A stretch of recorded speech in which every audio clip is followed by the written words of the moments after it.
희망의 복음 7번째 시간입니다. 가만히 놔두는 곳에서 썩는다라는 제목으로 하나님 말씀 증거하겠습니다. 오늘은 예레미야의 행위 예술 또 행위 설교가 있었던 본문을 담고 있습니다. 예레미야의 이 시각적인 움직임을 통하여서 하나님께서 보여주시고자 하는 오늘 본문이 보여주는 주제가 있는데 그것이 교만의 위험성입니다.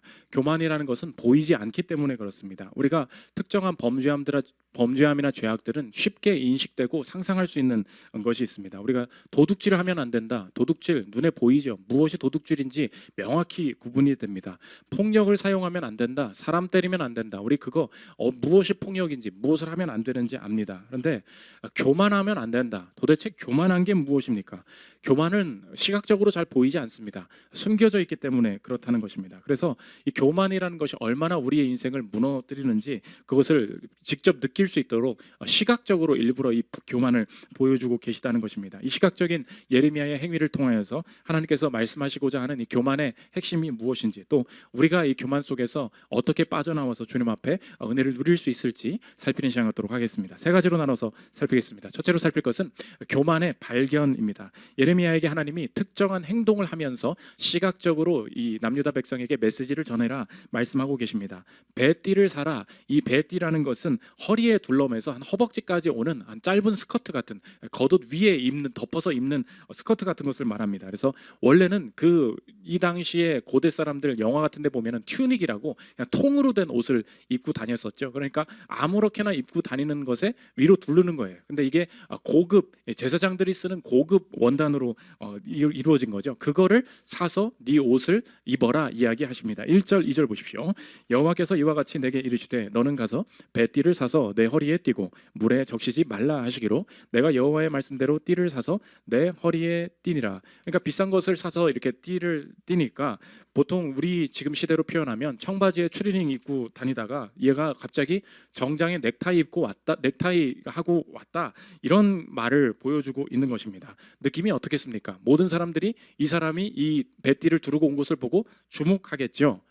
그게 이스라엘이라는 거예요. 하나님께서 이스라엘을 지금 그렇게 만드셨다. 너희는 나의 택한 백성이다. 하나님께서 이 사람들에게만 함께 하시고 임재하심으로 말미암아 다른 사람들이 볼 때 와, 왜 이렇게 좋은 거 입고 왔어? 왜 이렇게 저렇게 좋아 보여? 하나님께서 그 이스라엘 백성을 열방의 빛이 되도록 하나님께서 보여주셨다. 그러니까 이 배띠를 두르는 행위를 통하여서 이스라엘 백성이 원래 이런 상태다라는 것을 먼저 보여주신 것입니다. 하나님이 이제 예레미야에게 이것을 가지고 800km 정도 떨어진 유브라데 강가에 가서 이것을 감춰라. 근데 물 닿게 하지 말아라 했어요. 당연하죠. 좋은 거니까, 정장이니까. 우리가 드라이 클리닝을 하지 않습니까? 물에다가 놓고 빨면 어떻게 해요? 근데 이거 가져가서 물가에 덮어서 감춰둬라 명령하십니다. 3절 보십시오.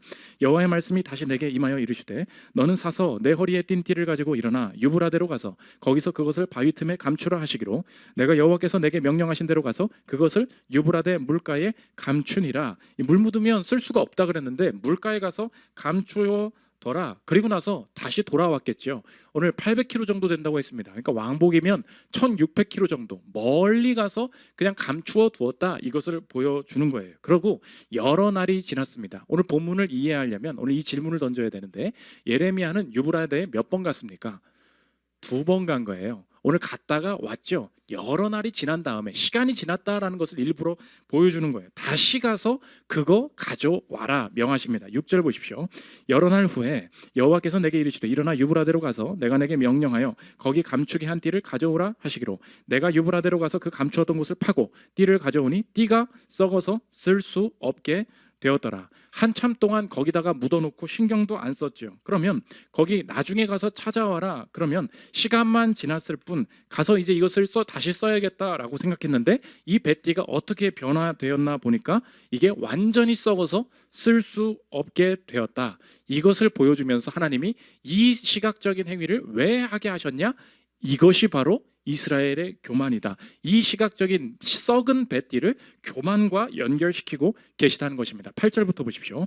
여호와의 말씀이 내게 임하니라 이르시되 여호와께서 이와 같이 말씀하시니라 내가 유다의 교만과 예루살렘의 큰 교만을 이같이 썩게 하리라. 이 악한 백성이 내 말 듣기를 거절하고 그 마음에 완악한 대로 행하며 다른 신들을 따라 섬기며 그에게 절하니 그들이 이 띠가 쓸 수 없음 같이 되리라. 이 썩은 뱃띠가 곧 교만이다. 이렇게 보여주고 계시다는 것입니다.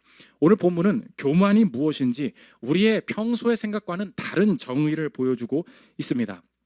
우리가 보통 어떤 사람이 교만하다, 또 교만하면 안 된다라고 이야기할 때 교만은 보통 다른 사람에 대해서 거들먹거리는 이미지를 보통 생각하게 됩니다. 남들보다 공부 잘한다고, 남들보다 돈 많고 잘생기고 사회적인 위치 위에 있다고 거들먹거리는 우쭐대는 이미지가 교만이다. 그래서 교만은 관계 속에서 내 우월함을 자랑하는 것이다라고 생각을 하는 경우가 있습니다. 그런데 오늘 본문은 교만을 다르게 정의하고 있다는 거예요.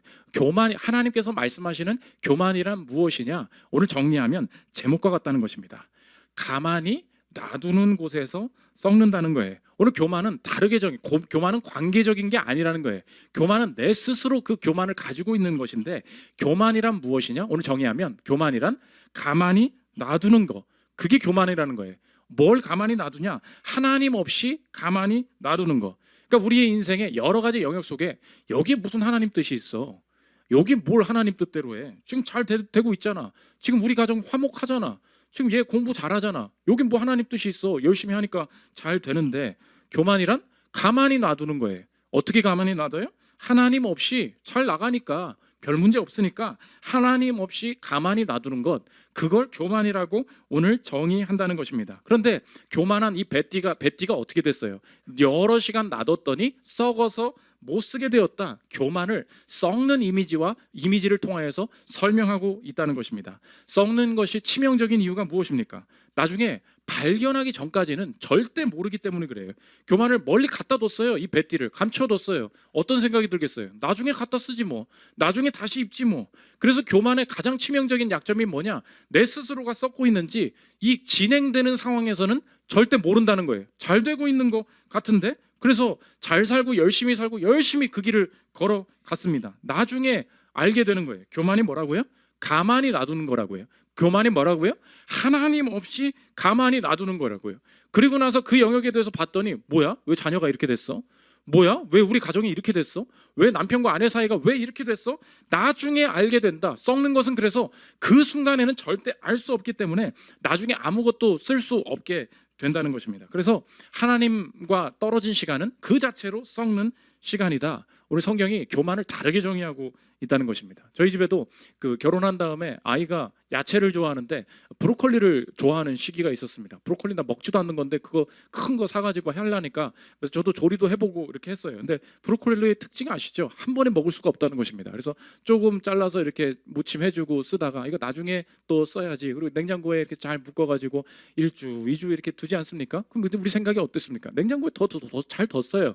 그러니까 다 나중에 조금 있다가 먹으면 되지. 1주, 2주인 줄 알았는데 이제 그게 이제 한 달, 2달 되는 거죠. 다시 브로콜리를 찾습니다. 그래서 이거 뭐 냉장고에 뒀으니까 괜찮지. 다시 꺼내가지고 잘라내는 순간, 그때 참 그 완전히 그냥 애벌레가 득실득실 아주 그냥 다 썩어 있는 걸. 그래서 보통 브로콜리는 여러분 짤도 돌더라고요. 브로콜리는 브로콜리 그대로 샀다가 그대로 음식물 쓰레기로 간대요 보통. 나중에 사서 먹어야지. 근데 그대로 음식물. 겉으로 보면은 너무 싱싱해 보여요, 멀리서 보면은. 근데 안에 들어가 보면 나중에 내가 먹으려고 막상 쓰려고 볼 때 느끼는 게 뭐예요? 이거 완전 썩었네. 썩는 게 특징이 그거예요. 안 보여요, 몰라요, 신경 쓰지 않고서 하나님 없이 그냥 놔두고 있다니까요. 근데 이 교만의 치명적인 그 해악이 뭐냐? 놔두고 있다가 모르는 상태라는 거예요. 난 잘 되고 있다고 생각하는데 나중에는 다 썩어 통째로 버려야 된다. 몇 주 전에 그 김현수 목사님네 가정이랑 저녁에 좀 시간을 보내려고 과천 근처에 좀 카페를 가서 좀 놀려고 갔습니다. 마감 시간이라 빵이 얼마 남지가 않은 거예요. 그래서 야, 얼른 좀 빵 좀 먹고 가자. 근데 저희 그 아내가 빵을 딱 집었거든요. 빵을 딱 집었는데 이 빵 안에서 가운데에서 뭐가 나오는 거예요. 뭐지? 뭔가 날파리가 확 날파리 떼거지가 확 나오는 거예요. 너무 놀라서 이거 뭐냐? 이게 그냥 먹을 마음이 다 사라지는 거예요. 그래서 나 이거 커피 안에도 이거 뭐 날파리 들어간 거 아니냐? 이거 하다가 빵은 안 먹고 왔는데, 그때 완전히 역겨워지면서 또 종업원한테 말해서 말도 하기 싫대. 이거 말해봐야 뭐 하겠냐. 그때 드는 생각이 뭐냐? 도대체 이 빵은 언제 있었던 것인가? 겉에 너무 맛있어 보였거든요. 이거 진짜로 너무 맛있어 보이겠다 해서 집은 거 아니겠습니까? 근데 썩은 게 특징이 그거라니까요. 썩는 게 뭐예요? 썩은 걸 직접 발견하기 전까지는 멀리 두고 절대 몰라요. 교만이 그렇다고요. 교만이 왜 썩는 것과 연결되는지 이제 알 수 있죠. 오늘 성경이 교만을 어떻게 정의한다고요? 교만은 가만히 놔두는 거라는 거예요. 어떻게 가만히 놔둬요? 하나님 없이 가만히 놔둔다고. 근데 너무 잘 돼요. 우리 가정 너무 화목해. 지금 나 돈 잘 벌고 있어요.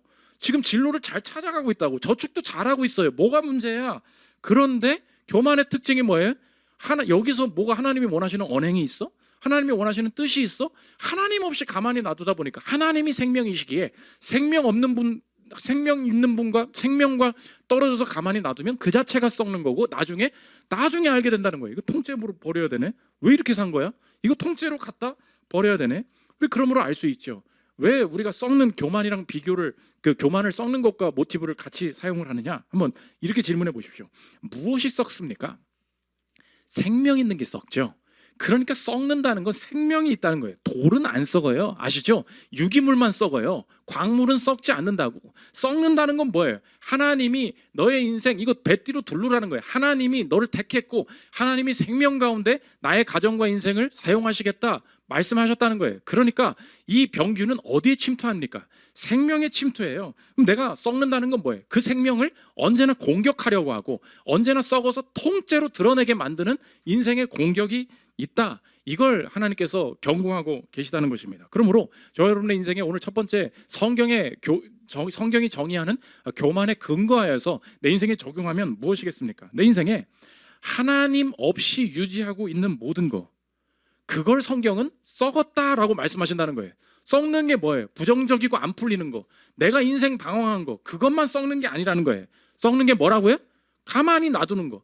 하나님 없이 유지하고 있는 모든 것, 가만히 놔두고 하나님의 말씀이나 뜻에 따라 점검하지 않고 그냥 살아가는 모든 것, 그게 바로 그냥 그 자체가 썩는 것이다 말씀하고 계시다는 것입니다. 이 시대가 많은 사람들이 교만에 빠져 있고 썩어가고 있는 것을 모른다라는 것을 자녀 교육의 측면에서 지적한 분이 계십니다. 그 되게 유명한 책이고 벌써 나온 지 꽤 됐는데 조너선 하이트라는 작가가 쓴 책인데 불안 세대, 이거 그 스마트폰 쓰게 하는 그 자녀들 계시면 무조건적으로 한번 읽어야 되는, 그냥 뭐 시사적으로도 너무 좋은 책인 것 같아요. 근데 문제가 뭐냐? 아이들 안전을 위해서 이 시대만큼 집중하고 안전에 쓰인 그 비용을 투자하는 시대가 없다는 거예요. 아이들 안전 지켜야 된다. 그런데 이 시대가 교만에 빠져 있다는 거예요. 무슨 교만이냐? 우리가 충분하게 안전을 책임지고 있다 그러면서 가만히 놔두는 영역이 있다는 거예요. 그게 뭐냐? 그게 온라인이라는 거예요. 그렇게 건널목 만들어야 돼요. 안전띠해야 된다. 온갖 집중을 어디로 하냐? 이 현실 세계에서 한다는 거예요. 근데 여기에 이 시대의 교만이 있다는 거예요. 그 위험보다 훨씬 위험한 온라인에 신경 쓰지 않고 있다. 들어보십시오. 우리는 현실 세계를 아이들에게 안전한 곳으로 만들려고 100년 이상 노력해왔다. 20세기 초에 자동차가 널리 보급되면서 수만 명의 어린이가 자동차를 타고 가다가 사망하는 사고가 일어나자 결국 우리는 안전벨트와 유아용 의자를 의무화했다. 그러다가 갑자기 어른이 충동적 기분에 따라 언제라도 몰입할 수 있는 가상세계, 인터넷이죠, 만들어냈지만 그 세계에서 아이들을 거의 무방비 상태로 방치했다. 이 시대의 교만이 두 가지로 이렇게 나타난 거예요. 들어보십시오. 두 가지 실수는 현실 세계에서 아이를 과잉보호하는 것과 온라인에서 아이를 과소보호하는 것이다. 이게 이 시대의 교만이라는 거예요. 뭐라고요? 현실 세계는 어떻게 해요? 과잉보호예요. 절대 집 밖에 나가지 말아라, 차 조심해라, 다 한다는 거예요. 근데 교만, 가만히 놔두는 영역이 어디예요? 온라인에서 아이를 과소보호한다. 그래서 모든 이 시대의 아이들은 다 집안에 있다는 거예요. 집안에 있는데 집안에서 무엇을 하는지는 신경 쓰지 않고 있다는 거예요.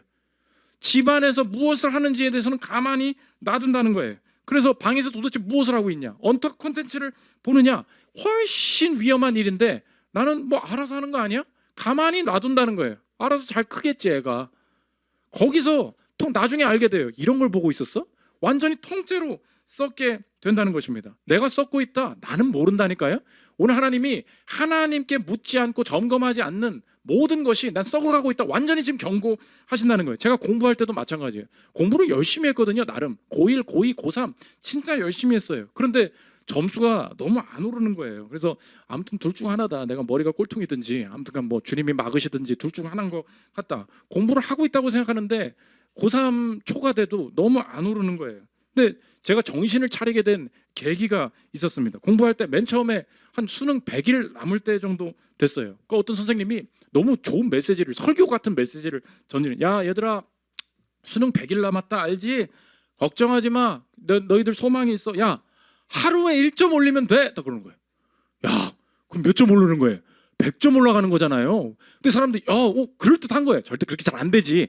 근데 생각해봐라. 100일 얼마 안 남은 것 같지? 하루에 1점 올리면 할 수 있어. 근데 너무 소망이 생긴 거예요. 그럼 그때 하나님께서 제가 공부하는 패턴 가운데 너 되게 교만해. 너 착각하고 있어 라는 거를 마음에 주신 게 뭐냐? 어느 날 그때 느낌이에요. 기억이 나.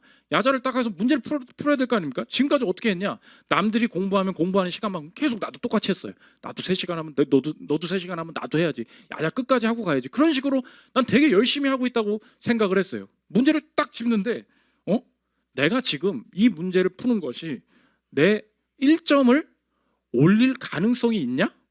이걸 안 물어본 거예요. 그 관점으로 봤더니 나는 맨날 내가 점수 잘 맞고 늘 아는 문제만 계속 풀고 있는 거야. 근데 이거 푼다고 이게 되냐? 아닌 것 같은 거예요. 그리고 나서 다음 문제를 봤더니 이거 내가 모르는 영역이 맞아.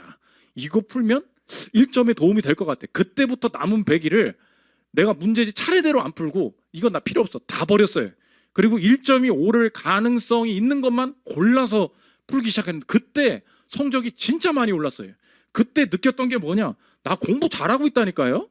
나 그냥 잘하고 있어요. 근데 모르는 게 뭐예요? 내 인생에 내가 지금 그 자체, 내가 지금 이 공부하고 있는 것 자체가 뭐예요? 자체가 썩어가고 있는 거예요. 그때 새롭게 깨닫게 되었다는 것입니다. 그러므로 저와 여러분의 삶에도 이렇게 한번 질문해 보십시오. 이렇게 질문해 보면 돼요. 여기에 무슨 하나님이 필요해? 이거 있죠? 여기에 무슨 하나님이 필요해? 여기서 무슨 방향성을 다시 고민해? 여기서 뭘 기도를 해봐? 지금 잘 되고 있는데. 여기 우리 너무 화목하고 우리 자녀 잘 크고 나 지금 돈 잘 벌리고 있고 이 직장 그냥 계속 다니면 되는 거지 뭘 다시 고민을 해봐? 오늘 여기에 무슨 하나님이 필요해? 라고 고민하는 부분이 있죠. 하나님이 생명이시래요. 생명 없으면 어떻게 돼요? 그 자체가 썩는 거라고. 우리 가정 잘 되고 있는 것 같지죠? 하나님 앞에 묻는 게 없다면 그 자체가 썩는다는 것입니다. 대학생활 잘하는 분들 우리 교회도 대학생 계시거든요. 꼭 다 잘하는 분들한테 물어보는 게 뭐냐? 그게 문제라는 거예요. 잘하는 게 문제라고. 왜요? 대학이 전부인 줄 알아요. 그래서 어디서 썩어요? 대학에서 썩어요. 막 말해요. 막 동아리 회장이래. 서울대학교 모두 회장이래. 그럼 내가 우리 교회 그 일부러 지금까지도 없는 게 뭐예요? 대학부가 없죠. 일부러 그런 거예요. 왜요? 대학이 전부인 줄 아니까. 너 20살 넘으면 다 성인이야. 그죠? 내가 대학 조금만 지나면 말단 사원으로 들어가야 되잖아요. 애들이 충격을 받는 거야. 나 동아리 회장이었거든. 나 잘 나가는 동아리 회장이었거든. 그게 무슨 의미냐고. 그러니까 문제가 뭐냐? 대학에서 너무 잘하면 문제예요. 너무 공부 잘하면 문제야. 인생의 공부가 전부입니까? 인생의 내 동아리 회장이 전부예요? 조금만 나이 지나도 밑바닥에서 굴러야 될 시작인데 그러니까 20살 되면 다 성인이야. 네가 윗사람도 만나봐야 되고 그냥 팀 모임도 다 같이 해봐야 되고 거기서 교만을 깨야죠. 내 인생에 나 가만히 있어. 여기서 너무 잘해. 무슨 문제야? 통째로 다 썩게 된다는 것입니다. 내 인생의 교만이 어디까지 가느냐를 잘 알려주는 여러분 잘 아는 소설이 있죠. 그게 뭐냐? 그게 로빈슨 크루소예요. 로빈슨 크루소를 그 영화 아시죠? 그 캐스터웨이라고 그 완전 사기 영화야. 로빈슨 크루소를 직접 읽잖아요. 이거 신앙서적입니다. 로빈슨 크루소의 핵심이 뭐냐? 교만한 인간이 어떻게 하나님 앞으로 돌아오게 되는가 이거예요. 그런데 캐스터웨이에서는 뭐라고 했어요? 신한 거 다 뺐죠. 배구공 하나 갖다 놓고 윌슨 그것만 하잖아요. 윌슨 이것만 하잖아요. 그러니까 이거 완전 사기 영화야. 실제 로빈슨 크루소 내가 지금 성경도 읽고 싶고 하나님은 싫은데 인간이 얼마나 교만한지를 알면 오늘 로빈슨 크루소 한번 사서 읽어봐요. 그러면 거기 안에 그 애가 로빈슨 크루소가 맨날 아빠가 너 이거 착실하게 하면 너 이거 부자 될 수 있다라고 아무리 말을 해줘도 나는 배 타고 나가고 싶다고 아빠 계속해서 나갑니다. 멀리 떠나서 있다는 거예요. 저 좀 갔다 오겠다는 거예요. 거기서 배 박살나고 이렇게 섬에 가게 되는데 그때 깨닫는 거예요. 내가 지금 열심히 배 항해하는 거 이 자체가 내 하나님이 나의 인생을 통해서 이루실 이 모든 것을 다 잃어버리게 만드는 내가 배 타고 나간 이 자체가 썩는 거였구나. 들어보십시오. 내 알기로 인간의 불행 가운데 절반은 이 질병이 기인하는 것이다. 그 질병이란 신과 자연이 정해준 자리에 만족하지 못하는 병을 말한다. 내가 원래의 생활 조건과 아버지의 훌륭한 조언을 역행한 것은 내 표현대로 나의 원죄다. 브라질에서 농장 경영자로 행복하게 자리 잡게 하신 하나님의 은총 속에서 욕망을 억제하고 차근차근 앞으로 나아가는 것에 만족했다면 지금쯤은, 그러니까 내가 이 섬에서 보낸 시간을 합친 지금에 와서는 브라질에서 가장 번창하는 농장주가 되었을 것이다. 아니, 내가 브라질에서 그렇게 짧은 기간 동안 살면서 이룩한 성과와 그곳에 그대로 남아서 이룩했을 성장을 생각하면 나는 백만장자가 되었을 것이다. 그걸 언제 깨달아요? 내가 내 인생 원하는 대로 떨어져서 가서 살 거야. 오늘 베티 가서 그냥 가만히 놔둔 거야. 내 마음대로 하겠다.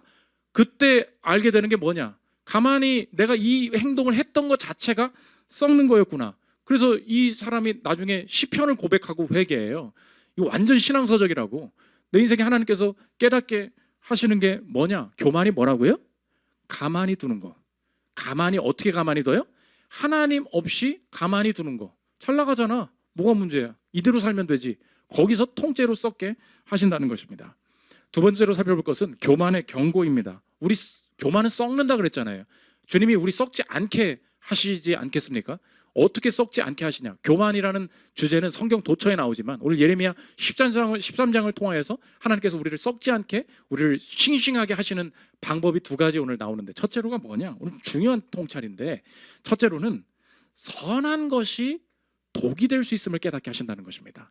다시 말하면 좋은 것, 내 인생에 좋은 것이 독이 될 수 있음을, 이것 때문에 망할 수도 있음을 깨닫게 하신다는 거예요. 오늘 이 본문 읽은 그 11절 다음에 보면 포도주를 가죽 부대에 담는 얘기가 나와요. 오늘 하나님께서 예레미야야, 너 얘네들 앞에 가가지고 가죽 부대에 포도주를 담아봐라 얘기를 하는 거예요. 그러면 자, 이렇게 포도주를 담는다고 하자. 그러면 어떻게 되겠니? 이렇게 물어보라는 거예요. 그러면 애들이 뭐라고 대답을 하겠냐는 거예요. 애들이 대답을 뭐라 그러냐?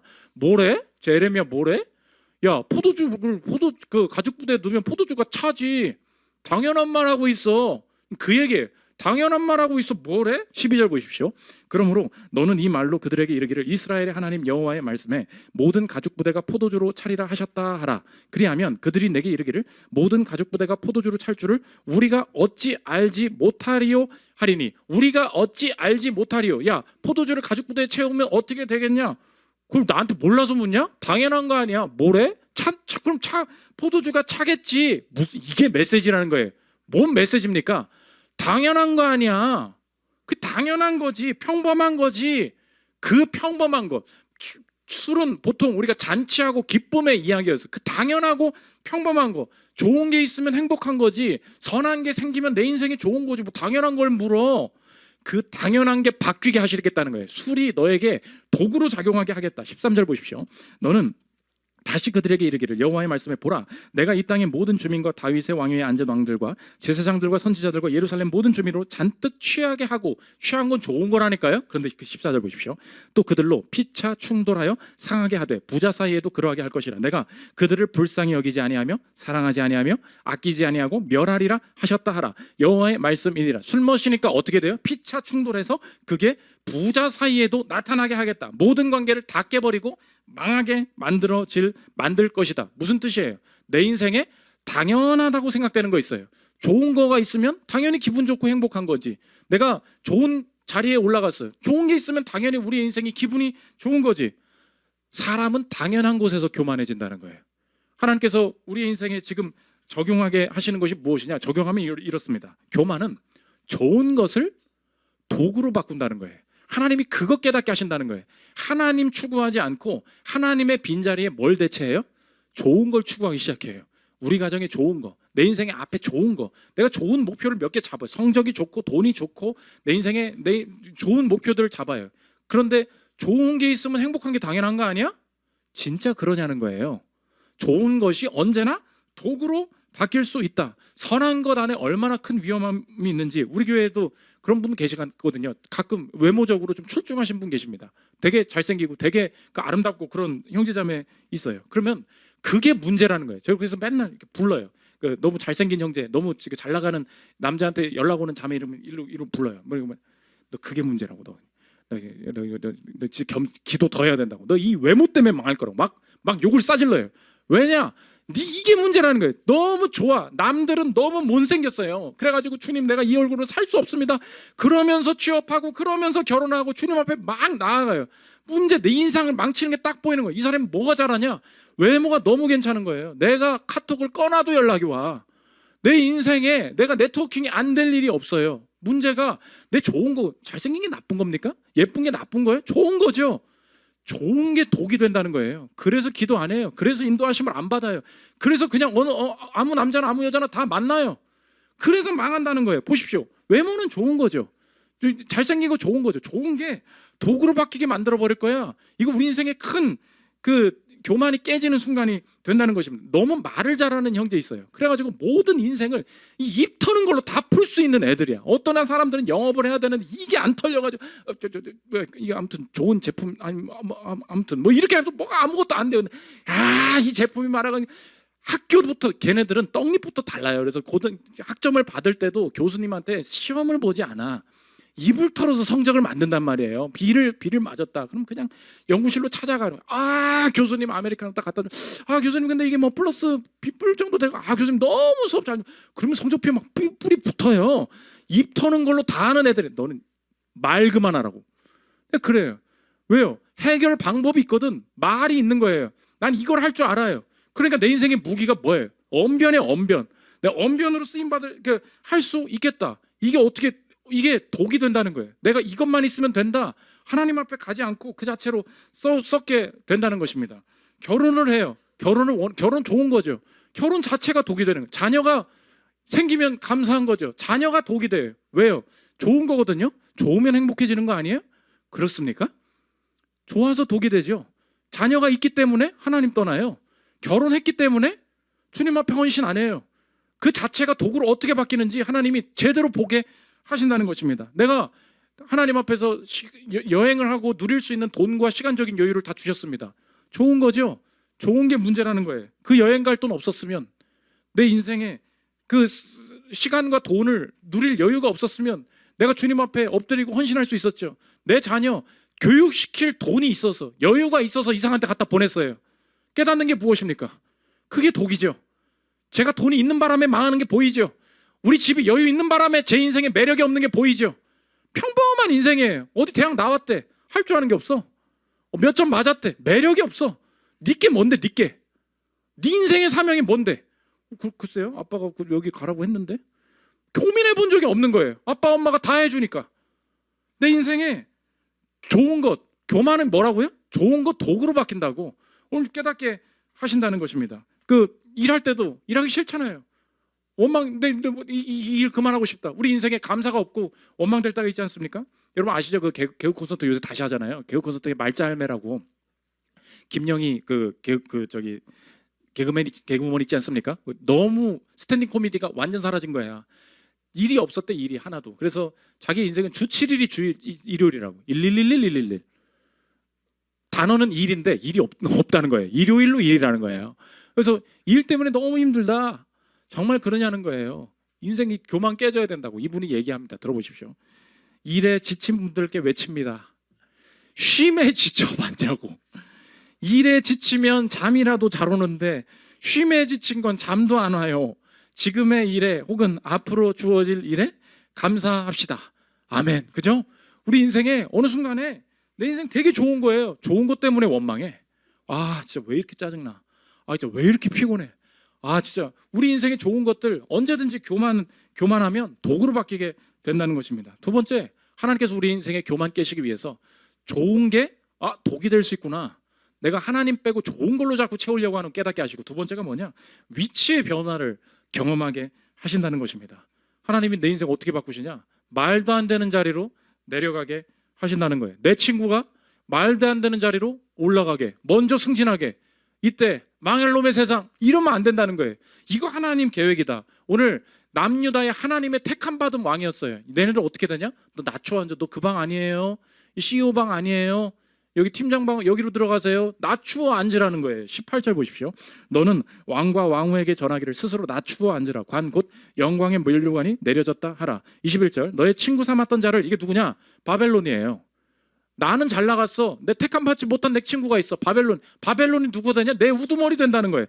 너의 친구 삼았던 자를 그가 내 위에 우두머리로 세우실 때에 내가 무슨 말을 하겠느냐? 내가 고통에 사로잡힘이 산고를 겪는 여인 같지 않겠느냐? 내가 마음으로 이르기를 어찌하여 이런 일이 내게 닥쳤는고 하겠으나 내 죄악이 크므로 내 치마가 들리고 내 발 뒤꿈치가 상함이니라. 네 친구가 위로 간다. 그런 일들이 너의 인생에 벌어진다는 거예요. 바벨론은 내 인생에 내가 멸망시켜야 될 존재였어요. 근데 바벨론이 쳐들어와서 우리 나라를 지배해버려요. 왜 그렇습니까? 언제나 명심하십시오. 하나님께서 우리의 인생에 위치의 변화가 있을 때, 사회적인 상황적인 위치를 바꾸어 가실 때 하나님이 내 인생에 저주하시는구나. 아니에요. 하나님이 나의 교만을 깨뜨리고 계시는구나. 언제나 이렇게 생각해야 된다는 것입니다. 여러분의 인생에 적용해 보십시오. 내 인생의 영역만 조금 바뀌면 인생 이 순위가 뒤바뀌는 경우가 너무 많죠. 너무 무식한 애였어요. 근데 아까 말했죠. 외모만 뛰어나. 훨씬 더 대접받아. 훨씬 잘 나가요. 나보다 점수 낮은 학과 나온 애거든요. 훨씬 연봉 높은데 취업하고, 그리고 모든 영역에서 나보다 안 좋은 애였거든요. 근데 갑자기 뭐 코인 샀다고, 뭐 리플 샀다고, 갑자기 뭐 인생이 바뀌었대. 뭐 이런 애들이 뭐 이상하게 나와요. 그럼 여러분 이제 해야 될 게 뭐예요? 인생이 이게 뭐 망할 놈의 세상이다. 그러면 안 된다니까요. 하나님께서 우리의 인생에 위치 바뀌게 하실 때가 있죠. 뭐야? 제가 왜 먼저 승진해? 어떻게 저 자녀가 내 자녀보다 공부 훨씬 못했는데 어떻게 저렇게 다 잘 돼? 주님이 우리를 막 버리시는 거예요? 그렇지 않아요. 언제나 위치의 변화가 있을 때 어떻게 되냐? 적용이 뭐냐? 위치의 변화는 언제나 내면의 변화에 인도하심이 있다는 것입니다. 우리가 위치의 변화를 어떻게 해결하려고 해요? 열등감, 분노, 내가 왜 이 위치인지 그때 어떻게 해요? 외부의 화를 푸는 방식으로 하죠. 저 봐봐봐, 저 교만해서 망할 거야. 우리가 승진 먼저 하는 애들 딱 생기면 어떻게 해요? 바로 커피 타임 같죠. 뭐 분명히 뭐 라인이 있다고 막 뒷담화 까면서 아무튼 똥이라도 뭘 묻혀놔야 우리 인생이 시원한 거 아닙니까? 우리 인생에 내 인생이 분하다, 이 위치가 아닌데, 이런 생각을 해결하는 여러분의 방식을 한번 생각해 보십시오. 뭐 언제나 방식이 어때요? 다 외부로 풀어요. 화를 풀어야 되고, 죄를 깎아야 되고, 뒷담화해야 되고. 해결은 내면에 있다는 것입니다. 하나님이 위치의 변화를 왜 허락하시는 거예요? 왜 제가 잘 나가게 하세요? 왜 제가 왜 더 결혼 빨리 해요? 왜 제가 더 연봉이 높아요? 언제나 내게 주신 사인은 나 교만하지 않게 하시려고. 연예인 송지효 아시죠? 런닝맨에 8년 동안 속옷 사업했다면서요? 8년 동안 너무 열심히 만들었는데 요새 뭐래요? 하루에 2개 팔린대. 하루에 2개. 이게 인생이에요. 얼마나 사람이 영역만 조금만 바뀌어도 뭐 연예인이니까 다 잘 돼요? 절대 그렇지 않아요. 내 인생에 나 철저히 겸손해져야 되는구나. 내가 모르는 영역에서 이게 주름 잡고 있을 게 아니구나. 하나님께서 언제나 내 내면의 변화를 위해서 위치의 변화를 사용하신다는 것입니다. 마지막 3번째, 교만 위의 은혜입니다. 오늘도 교만의 결론은 뭐랬어요? 썩어서 쓸 수가 없다. 그게 그래서 오늘 내 인생의 교만을 가만히 둔 것으로 생각해 보면 내 인생 저주가 얼마나 많습니까? 오늘 하나님 빼고 가만히 둔 게 얼마나 많아요. 자녀, 알아서 크겠지. 내 마음대로 했죠. 내 가정, 뭐 이렇게 피폐해질 줄 알았습니까? 알아서 잘 되겠지. 내가 마음대로 했잖아요. 하나님 없이 내버려 뒀잖아요. 근데 교만하면 통째로 썩어서 버린대요. 그게 오늘 설교 메시지예요? 맞아요. 그게 우리가 받아야 될 거예요. 그런데 오늘 하나님이 포기를 안 하십니다. 13장 27절 보십시오. 내가 너의 간음과 사악한 소리와 들의 작은 산 위에서 내가 행한 음란과 음행과 가증한 것을 보았노라. 화 있을진저 예루살렘이여, 내가 얼마나 오랜 후에야 정결하게 되겠느냐 하시니라. 너 얼마나 기다려야 되냐? 이 교만이 안 끊기는 거예요. 그래서 교만이 안 꺼지니까 갖다가 버리셨다, 썩은 거 버리셨다, 그렇게 말하지 않으시고 이스라엘의 교만을 끝까지 끌고 가세요. 끝까지 끌고 가서 하나님께서 겸손한 자에게 은혜 주시고 교만한 자에게 벌 주신다. 이게 하나님 뜻이거든요. 근데 다른 일을 행하십니다. 교만한 자, 하나님을 버리고 그대로 내버려둔 자에게도 은혜가 임하게 하신다는 거예요. 이스라엘의 마지막 교만이 어디까지 가냐? 예수님 오셨을 로마 시대까지 가는 거예요. 교만이 뭐였어요? 예수님 오셨습니다. 메시아로 인정해요? 안 해요? 안 해요. 그 교만이었죠. 이스라엘의 교만을 어떻게 하셨대요? 사용하신다. 그 어디 나옵니까? 로마서 11장에 나오죠. 7절 보십시오. 그런즉 어떠하냐? 이스라엘이 구하는 그것을 얻지 못하고 오직 택하심을 입은 자가 얻었고 그 남은 자들은 우둔하여졌느니라. 그러므로 내가 뭐라 노니 이스라엘 백성의 교만을 얘기하는 거예요. 그들이 넘어지기까지 실족하였느냐? 그럴 수 없느니라. 교만해서 잠깐 구원이 떠났다는 거예요. 이방인에게로 갔다는 거예요. 그들이 넘어짐으로 구원이 이방인에게 이르러 이스라엘로 시기나게 함이니라. 우리가 먼저 구원을 받게 됐다는 거예요. 이스라엘이 아닌 사람들이 우리가 하나님 앞에 충만한 모습을 보고 이스라엘을 어떻게 하시겠다요? 어떻게 하시겠다요? 끝까지 건지시겠다요. 12절 그들의 넘어짐이 세상의 풍성함이 되며 그들의 실패가 이방인의 풍성함이 되거든 하물며 그들의 충만함이리요. 이스라엘의 교만마저 어떻게 사용하시냐? 이방인의 구원으로, 그리고 이 교만한 자들을 낮추시게 하는 방식으로 사용하시겠다. 하나님이 이 교만 가운데 자신의 은혜 베푸시는 일을 포기하지 않고 계시다는 것입니다. 이어서 25절 보십시오. 형제들아 너희가 스스로 지혜 있다 하면서, 이거 뭐예요? 이 교만이죠. 교만하면서 이 신비를 너희가 모르기를 내가 원하지 아니하노니, 이 신비는 이방인의 충만한 수가 들어오기까지 이스라엘의 덜어는 우둔하게 된 것이라. 이스라엘이 교만에 차 있는 이 모든 것마저 하나님의 신비 안에 있었다는 거예요. 하나님이 왜 이렇게 만드셨대요? 이스라엘의 교만을 통하여서 저와 여러분이 은혜를, 구원을 얻게 하시려고, 그리고 우리가 구원 얻는 모습을 보고 이스라엘도 다시 돌아오게 하시라고. 26절 그리하여 온 이스라엘이 구원을 받으리라. 이 이스라엘은 무엇입니까? 나라 이스라엘이 아니죠. 이제 뭐예요? 새 이스라엘, 새 하늘과 새 땅에 들어가게 될 예수를 믿는 자들이 모이는 구원의 공동체가 될 것이다. 오늘 성경이 그것을 보여주고 있다는 것입니다. 그러므로 저와 여러분, 오늘 교만하면 망한다, 겸손한 자 높이신다, 맞아요. 근데 오늘 내 인생에 한번 적용해 보십시오. 내 인생 하나님 없이 가만히 놔둬서 지금 문제가 커져가고 있는 삶의 영역이 얼마나 많습니까? 뒤늦게 이 자녀 이렇게 키워서는 안 됐었다는 걸 알게 됩니다. 뒤늦게 진로나 공부를 이런 방식으로 했으면 안 된다는 것도 알게 됩니다. 결혼 생활을 이런 방식으로 해서는 안 됐, 인생을 이렇게 살았으면 안 됐다는 것을 우리가 인생에 깨닫게 됩니다. 평생에 느끼는 게 뭐예요? 내 인생에 가만히 놔둔 부분이 참 많다, 하나님 앞에 관리하지 않은 부분들이 너무 많다는 걸 알게 됩니다. 그러나 오늘 성경의 소명은 뭐냐? 겸손한 자 은혜 주시고 교만한 자 갖다 버리신다, 아니라는 거예요. 하나님의 이 인내가 얼마나 큰지, 교만이 지속된 그 상황에서도 하나님께서 썩지 않게 하시겠다. 저 여러분, 아무리 관리 잘해 보십시오, 여기 있는 모두가 마지막에 썩어야 되는 것을 맞이해야 되는 순간이 있어요. 오늘 그렇게 말할 수 있죠. 목사님, 그렇게 인생 대충 사는 사람들이나 하는 얘기지, 저 관리 잘합니다, 저 이빨도 맨날 스케일링 받고요, 맨날 운동해, 몸 관리하셔야 돼 목사님, 공부 철저하셔야 되고, 언어 공부하셔야 되고, 이 잘 닦아야 되고. 우리 인생 관리할 게 얼마나 많아요. 관리 열심히 해보십시오. 관리 아무리 잘해도 우리 인생에 마지막 썩는 순간이 있어요. 썩는다, 이거 뭐예요? 죽음이죠. 죽음이 무엇입니까? 인간은 썩을 운명이다, 그거죠. 죽음은 뭐예요? 썩는 거예요. 썩는 건 뭐라 그랬어요? 생명 떠나면, 하나님 떠나서 가만히 놔두면 썩는다고. 우리 인생이 하나님 떠나서 죽음을 맞이하게 된다. 어차피 썩을 인생이었다. 그런데 예수님께서 썩게 내버려 두시지 않으시고 그 썩을 인생이 예수님께서 썩을 죽음에 먼저 들어가시면서 썩을 것이 썩지 않을 것으로 변화되게 하셨다. 고린도전서 15장 52절 보십시오. 나팔 소리가 나매 죽은 자들이 썩지 아니할 것으로 다시 살아나고 우리도 변화되리라. 이 썩을 것이 반드시 썩지 아니할 것을 입겠고 이 죽을 것이 죽지 아니함을 입으리로다. 이 썩을 것이 썩지 아니함을 입고 이 죽을 것이 죽지 아니함을 입을 때에는 사망을 삼키고 이기리라고 기록된 말씀이 이루어지리라.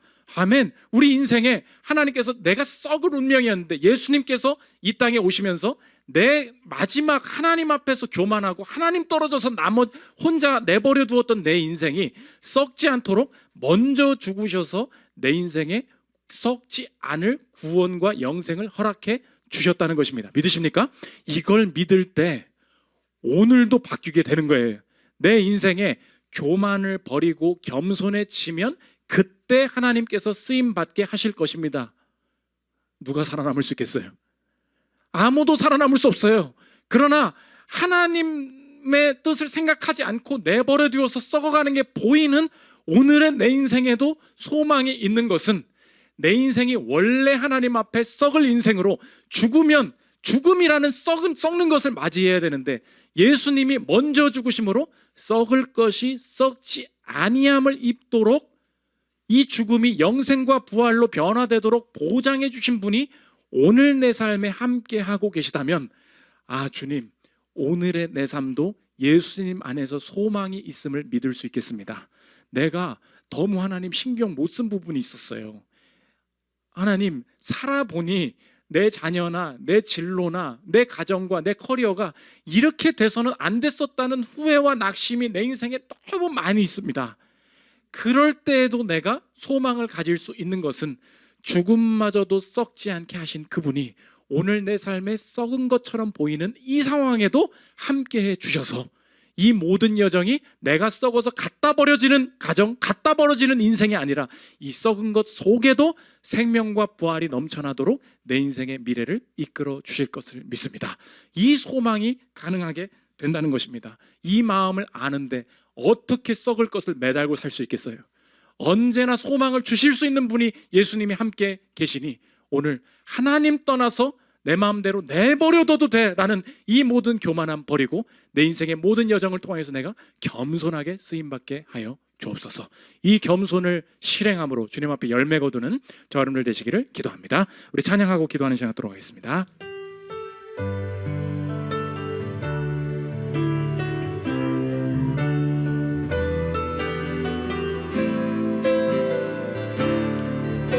이 절 찬양하겠습니다. 겸손히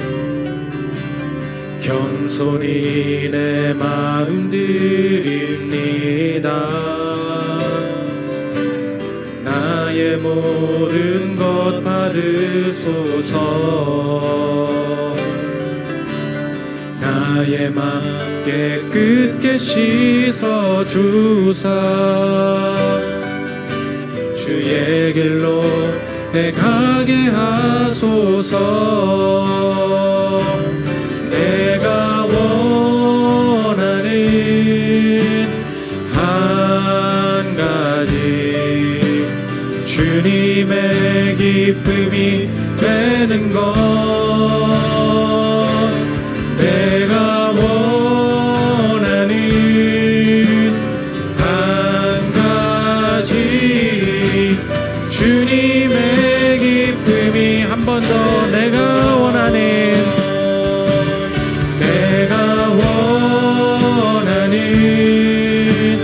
한 가지 주님의 기쁨이 되는 것. 내가 원하는 한 가지 주님의 기쁨이 되는 것. 우리 주간 공동체 기도 읽고 기도하는 시간 갖도록 하겠습니다. 주보와 PPT에 나와 있습니다. 설교 요약입니다. 우리 한 주간의 기도 제목으로 삼았으면 좋겠습니다. 함께 읽겠습니다. 시작. 교만에 가득 찬 내 인생이 하나님 앞에 철저히 낮아지게 하소서. 스스로 알지도 못한 채 썩어만 가는 내 인생을 불쌍히 여겨 주소서. 생명을 주셨으니 오염되지 않게 관리하게 하소서. 하나님이 필요 없다고 생각했던 모든 영역에서 다시 주님을 찾게 하소서. 좋은 것, 선한 것도 내게 독이 될 수 있음을 알게 하소서. 나의 교만함 때문에 내 좋은 것들이 나에게 저주로 바뀌지 않게 하소서. 겸손히 행하여 내게 벌어진 모든 상황이 내게 복이 되게 하소서. 내가 말도 안 되는 위치에 갔을 때 주님이 나를 깨뜨리시는 줄 알고 겸손케 하소서. 스스로 낮추어 앉는 겸손함을 주소서. 내 교만함에도 불구하고 예수님을 통해 내 인생에 썩는 모든 것을 가져가신 주님 앞에서 썩을 짓을 모두 버리고 생명만 택하게 하소서. 기도 제목 놓고 기도하는 시간 갖도록 하겠습니다. 기도하겠습니다. 하나님 아버지, 나의 인생의 교만을 다시 정의하기를 원합니다. 하나님 없이 내버려두는 모든 것은 다 분명히 썩게 되어 있습니다. 하나님 아버지, 잘 나가고 평안하고 문제 없기에 하나님의 뜻을 구하지 않고 하나님 앞에 주님의 인도하심을 받지 않는 모든 영역들 통째로 썩을까 두렵습니다. 오늘도 내 인생에 하나님 아버지, 내 교만함을 주님께서 낮추어 주시옵고 하나님, 내 언행과 내 모든 상황 속에 이렇게 하는 것이 하나님의 뜻인지 하나님 면밀하게 관리하고 깨어서 주님 생명력 있는 인생 될 수 있도록 썩지 않도록 하나님 아버지 나를 인도하여 주시옵소서. 하나님, 나를 낮추시는 주님, 내가 하나님 떠나서 좋은 것만 추구하지 않기를 원합니다. 언제나 내게 좋은 것, 선한 것이 언제든지 도구로 바뀔 수 있음을 알고, 하나님 좋은 게 있으면 행복하다는 당연한 말에 속지 않도록 하나님 도와주시옵소서. 내 자녀가 나에게 저주되지 않기를 원합니다. 하나님 주신 풍요로움과 하나님 주신 가정이 내 인생에 독이 되지 않기를 원합니다. 하나님 아버지, 주님 앞에 내 인생의 좋은 것을 관리하여 주님 앞에 엎드리게 하여 주시옵고, 하나님 내가 말도 안 되는 위치에 하나님 떨어지게 되었을 때 외부에 분노하고 뒷담화하면서 하나님 아버지 내 분노를 처리하지 않도록 하나님 인도하여 주시고, 위치가 바뀔 때마다 하나님께서 나를 낮추시는 줄 알고 하나님 아버지 겸손하게 주님 앞에 내 내면의 변화의 계기로 삼기를 원합니다.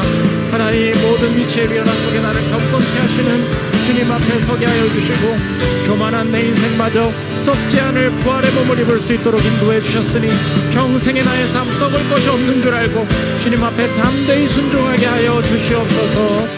내가 원하는